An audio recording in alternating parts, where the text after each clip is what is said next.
Friends, welcome to my channel. আজকে আমি আপনাদের সাথে শেয়ার করব বাঙালির প্রিয় আলু পোস্ত।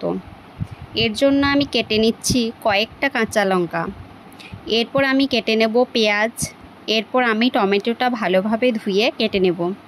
আর কেটে নেব আলুগুলো কেটে আমি ভালোভাবে ধুয়ে নেব। দেখতেই পাচ্ছেন গাইজ, আমার সব কিছু কাটা হয়ে গেছে। এরপর আমি গ্যাসটা অন করে একটা পাত্র চাপিয়ে নেব।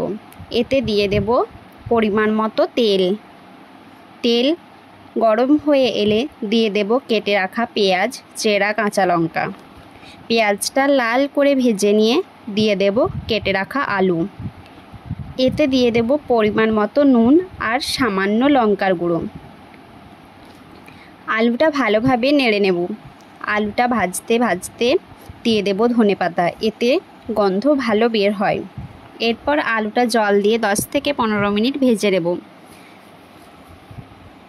আলু ভালোভাবে ভাজা হয়ে গেলে এতে দিয়ে দেব টমেটো দেওয়ার পর একটু ভালোভাবে নাড়াচাড়া করে পরিমাণ মতো জল দিয়ে সেদ্ধ হতে দেব আমি।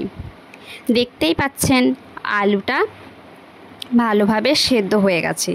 এরপর আমি বেটে রাখা পোস্তটা দিয়ে দেব। পোস্তটা দেওয়ার পর একটু নেড়ে চেড়ে ভালোভাবে ফুটিয়ে নামিয়ে নেব। হয়ে গেল আমাদের আলু পোস্ত।